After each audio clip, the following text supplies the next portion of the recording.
O'rtoq, qaniydi uying yaqin bo'lsa, kerak bo'lsa ro'para qo'shnim bo'lsang, eshiging tagidagi patinkangga chichqonni o'ligini solib qo'ysam, keyin sen qo'qqaningdan biz uyga urishgani chiqsang, urush esdan chiqib qolib, svejiy g'iybatlardan oppasak, hammani hayotini chaynab, yut bo'lganimizdan keyin, bizga nima birovda hayoti bilan, biz kimmiz kimnidir gapirib deb o'tirsak, keyin sen bo'pti o'rta chiqarsan, oshqa gandim deb uyingga chiqib ketsang, qanday yaxshi bo'lardi, a? Afsuski bular hech qachon amalga oshmaydi, chunki sen yoqqa tegib ketgansan erga. Uzoqqa. Yaqinroqqa tegsang o'larmidi yonma qo'shnimizga? Biz kutgan o'sha sana go'yo qaytadan seni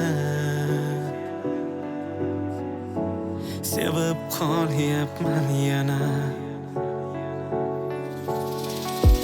Ko'zlaringda nur to'la